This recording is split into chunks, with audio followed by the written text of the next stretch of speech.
Jana Kolovsky and Kristina Ivanovska, and they've taken a lot from other sources. Like this book is actually a collection of essays and poetry and almost short stories in the way that they're presented, and it's a work about faith in an intimate kind of way. For example, there's an essay in here about Catholicism when it was being outlawed, and how it was this private, intimate thing that everybody participated in, and it was really important. But then, like when the writer grew up, the Catholic Church kind of took over again, and everybody was Catholic again, and it just stopped being intimate and private. And I think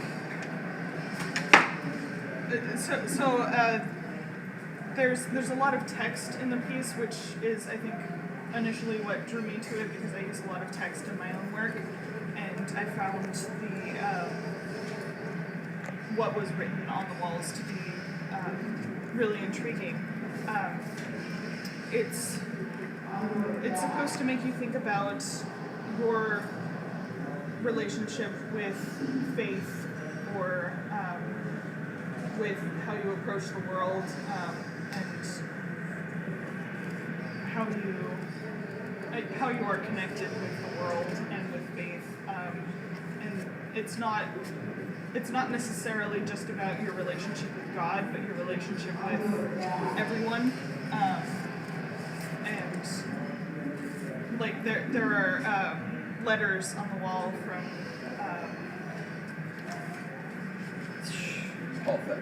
Paul Thek, yeah, that are about.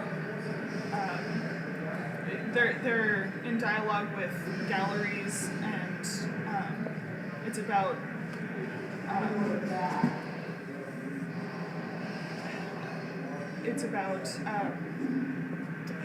his place in the art world, and how he's thinking about his work and stuff like that. And I think it's really interesting that they've included this book as part of the piece. So, like, I read it after seeing the piece, and it's really interesting because it's a lot of stuff that I don't believe in, but it makes me think about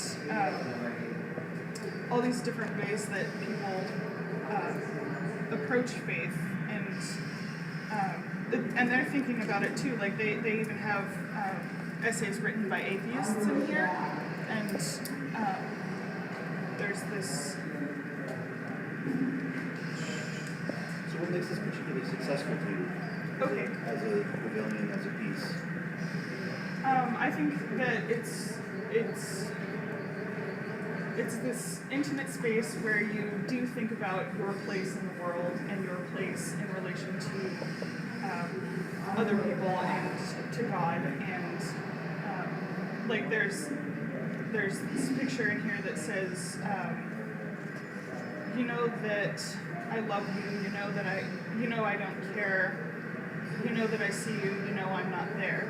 And that drawing in particular is interesting to me because it's misspelled and then corrected, and part of it is covered up by ink, and that shows the hand of the artist. And you know, it could have been, oh, whoops, I messed up, let me start over again, and the final piece could have been perfect.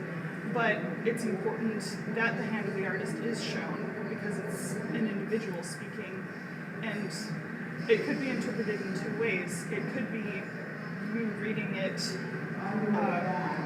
as if someone's talking to you. It could be a lover, or it could be God. So we are all in this alone. We're all alone here, and that kind of makes us together. But at the same time, we can never really connect with another person and we're also all on this alone in our faith. We all have our own approaches to faith and what we believe in, and I think that it's executed really well. I mean, there are all these disparate elements. They take writings from different artists and they put them together in this way that doesn't seem to fit, but then you think about it and it really does. How? Huh? How so? Because they make you think of different aspects of the same thing. It's not just like, well, what the hell are these letters doing here? I mean, at first it is, you know, you look at the letters by Paul Thek and you're kind of wondering, okay, this doesn't have anything to do with God, why is this here? But that's what makes this piece so complex. It's not just, okay, we recreated this chapel in monochrome gold. It's also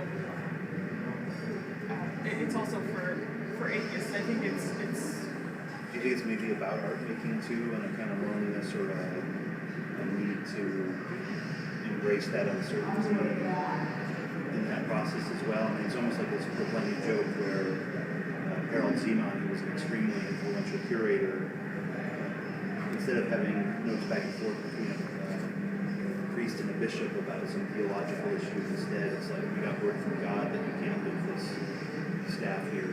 And going forward, there may be a little bit of kind of serious joke in there about authority and self-determination in art or something as well. And having command of your process, having command of your reception of your work, however that's part of it as well. So many artists are being referenced